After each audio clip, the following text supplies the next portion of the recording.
Assalamualaikum warahmatullahi wabarakatuh. Bilal bin Rabah lahir di wilayah As-Sara sekitar 3 tahun sebelum hijrah.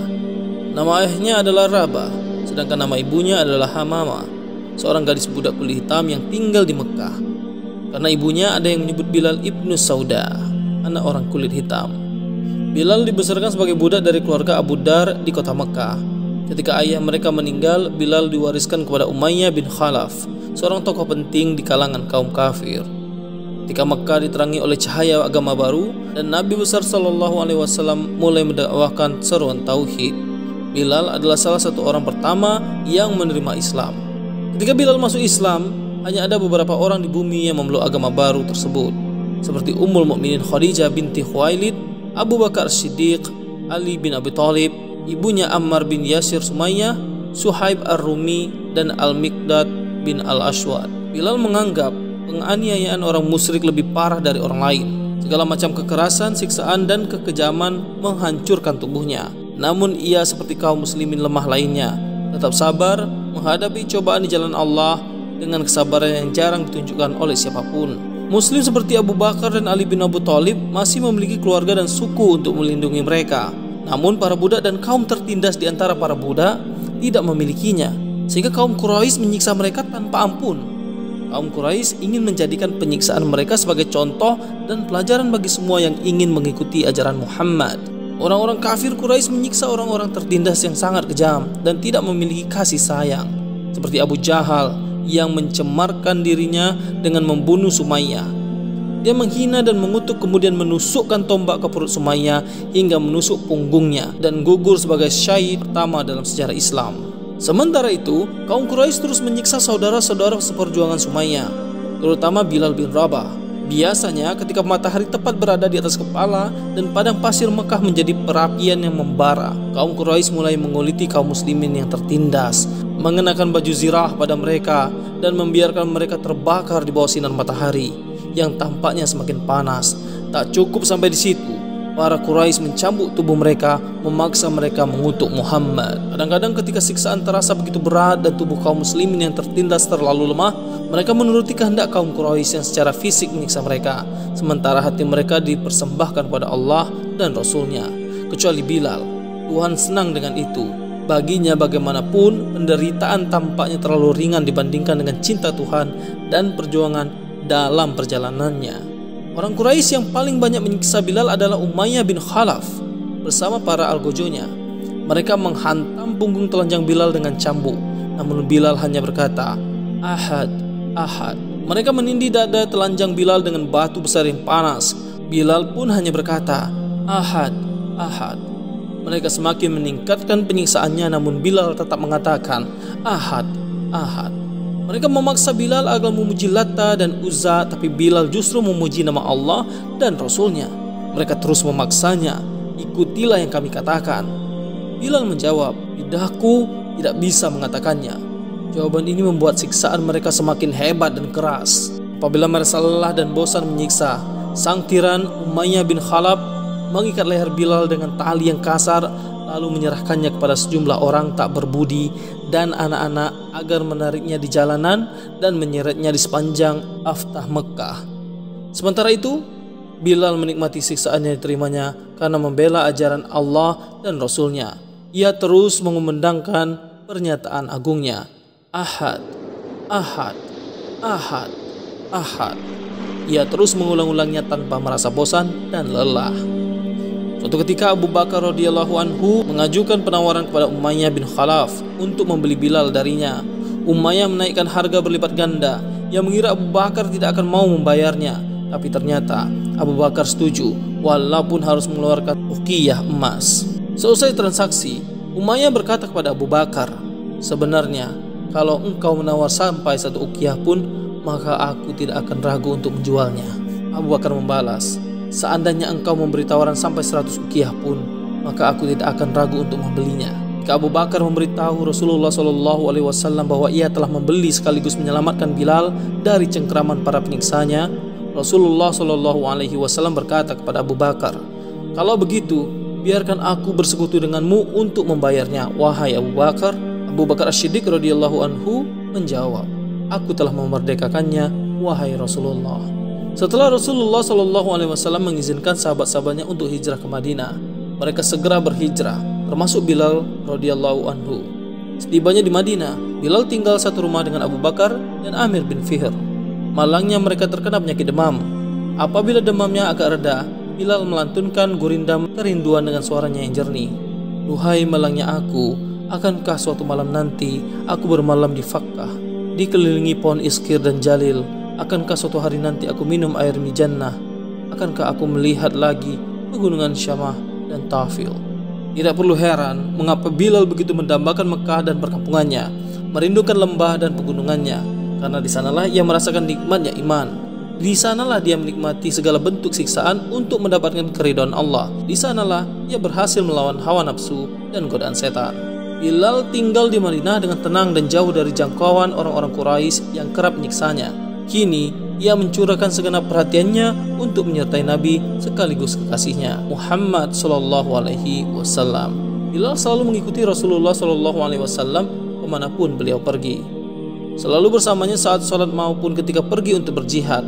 Kebersamaannya dengan Rasulullah sallallahu alaihi wasallam ibarat bayangan yang tidak pernah lepas dari pemiliknya.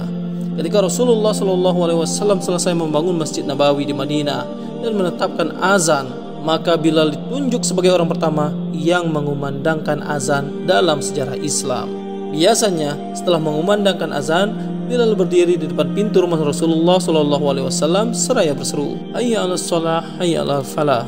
Lalu ketika Rasulullah SAW keluar dari rumah dan Bilal melihat beliau, Bilal segera melantunkan iqamat. Suatu ketika, Najasyi, Raja Habasyah, menghadiahkan 3 tombak pendek yang termasuk barang-barang paling istimewa miliknya kepada Rasulullah SAW. Rasulullah SAW mengambil 1 tombak, sementara sisanya diberikan kepada Ali bin Abu Thalib dan Umar ibn al-Khattab.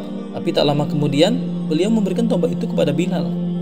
Sejak saat itu selama Nabi hidup, Bilal selalu membawa tombak pendek itu kemana-mana. Ia membawanya dalam kesempatan 2 sholat Id dan sholat istisqa dan menancapkannya di hadapan beliau saat melakukan sholat di luar masjid. Bilal menyertai Nabi SAW dalam perang Badar. Ia menyaksikan dengan mata kepalanya sendiri bagaimana Allah memenuhi janjinya dan menolong tentaranya. Ia juga melihat langsung tewasnya para pembesar Quraisy yang pernah menyiksanya dengan hebat.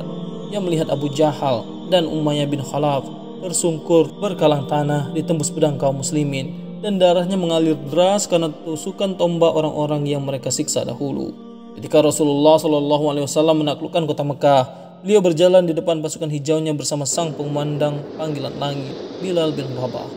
Saat masuk ke Ka'bah, beliau hanya ditemani oleh 3 orang, yaitu Utsman bin Talha, pembawa kunci Ka'bah, Usama bin Zaid yang dikenal sebagai kekasih Rasulullah SAW dan putra dari kekasihnya, dan Bilal bin Rabah, muazin Rasulullah SAW. Salat zuhur tiba. Ribuan orang berkumpul di sekitar Rasulullah SAW, termasuk orang-orang Quraisy yang baru masuk Islam saat itu, baik dengan suka hati maupun terpaksa. Semuanya menyaksikan pemandangan yang agung itu. Pada saat-saat yang sangat bersejarah itu, Rasulullah SAW memanggil Bilal bin Rabah agar naik ke atap Ka'bah untuk mengumandangkan kalimat tauhid dari sana. Bilal melaksanakan perintah Rasulullah SAW dengan senang hati, lalu mengumandangkan azan dengan suaranya yang bersih dan jelas. Ribuan pasang mata memandang ke arahnya dan ribuan lidah mengikuti kalimat azan yang dikumandangkannya. Tetapi di sisi lain, orang-orang yang tidak beriman dengan sepenuh hatinya tak kuasa memendam hasad di dalam dada. Mereka merasa kedengkian telah merobek-robek hati mereka. Saat azan yang dikumandangkan Bilal sampai pada kalimat Asyhadu anna Muhammadar Rasulullah, aku bersaksi bahwa Muhammad adalah utusan Allah, Juwairiyah binti Abu Jahal bergumam, "Sungguh Allah telah mengangkat kedudukanmu. Memang kami akan tetap sholat, tetapi demi Allah, kami tidak menyukai orang yang telah membunuh orang-orang yang kami sayangi." Maksudnya adalah ayahnya yang tewas dalam perang Badar. Khalid bin Usaid berkata, "Aku bersyukur kepada Allah yang telah memuliakan ayahku dengan tidak menyaksikan peristiwa hari ini. Kebetulan ayahnya meninggal sehari sebelum Rasulullah SAW masuk ke kota Mekah." Sementara Al-Harits bin Hisham berkata, "Sungguh malang nasibku, mengapa aku tidak mati saja sebelum melihat Bilal naik ke atas Ka'bah?" Al-Hakam bin Abu Al-Aish berkata, "Demi Allah, ini musibah yang sangat besar. Seorang budak Bani Jumah bersuara di atas bangunan ini." Sementara Abu Sufyan yang berada dekat mereka hanya berkata, "Aku tidak mengatakan apapun, karena kalau aku membuat pernyataan, walau hanya satu kalimat, maka pasti akan sampai kepada Muhammad bin Abdullah. Bilal menjadi muazin tetap selama Rasulullah SAW hidup. Selama itu pula, Rasulullah SAW sangat menyukai suara yang saat disiksa dengan siksaan yang begitu berat di masa lalu, yang melantunkan kata ahad, ahad. Sesaat setelah Rasulullah SAW menghembuskan napas terakhir, waktu sholat tiba, Bilal berdiri untuk mengumandangkan azan, sementara jasad Rasulullah SAW masih terbungkus kain kafan dan belum dikebumikan. Saat Bilal sampai pada kalimat asyhadu anna Muhammadar Rasulullah, aku bersaksi bahwa Muhammad adalah utusan Allah, tiba-tiba suaranya terhenti. Dia tidak sanggup mengangkat suaranya lagi. Kaum muslimin yang hadir di sana tak kuasa menahan tangis, maka meledaklah suara isak tangis yang membuat suasana semakin mengharu biru. Sejak kepergian Rasulullah SAW, Bilal hanya sanggup mengumandangkan azan selama 3 hari. Setiap sampai pada kalimat asyhadu anna Muhammadar Rasulullah, ia langsung menangis terseduh-seduh. Begitu pula kaum muslimin yang mendengarnya larut dalam tangisan pilu. Karena itu, Bilal memohon pada Abu Bakar yang menggantikan posisi Rasulullah SAW sebagai pemimpin, agar diperkenankan tidak mengumandangkan azan lagi karena tidak sanggup melakukannya. Selain itu, Bilal juga meminta izin kepadanya untuk keluar dari kota Madinah dengan alasan berjihad di jalan Allah dan ikut berperang ke wilayah Syam. Awalnya As-Siddiq merasa ragu untuk mengabulkan permohonan Bilal sekaligus mengizinkannya keluar dari kota Madinah. Namun Bilal mendesaknya seraya berkata, "Jika dulu engkau membeliku untuk kepentingan dirimu sendiri, maka engkau berhak menahanku. Tapi jika engkau telah memerdekakanku karena Allah, maka biarkanlah aku bebas menuju kepadanya." Abu Bakar menjawab, "Demi Allah, aku benar-benar membelimu untuk Allah, dan aku memerdekakanmu juga karena Allah." Bilal menyaut, "Kalau begitu aku tidak akan pernah mengumandangkan azan untuk siapapun setelah Rasulullah SAW wafat." Abu Bakar menjawab, "Baiklah, aku mengabulkannya." Bilal pergi meninggalkan Madinah bersama pasukan pertama yang dikirim Abu Bakar.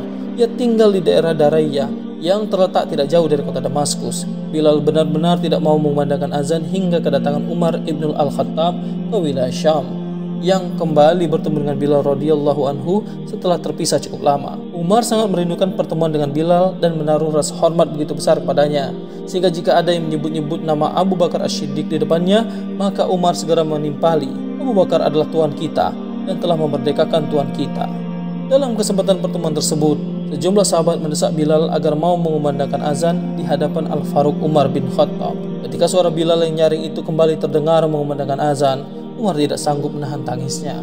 Maka ia pun menangis terseduh-seduh yang kemudian diikuti oleh seluruh sahabat yang hadir hingga janggut mereka basah dengan air mata. Suara Bilal membangkitkan segenap kerinduan mereka kepada masa-masa kehidupan yang dilewati di Madinah bersama Rasulullah SAW. Bilal, pengumandang seruan langit itu, tetap tinggal di Damaskus hingga akhir hayatnya.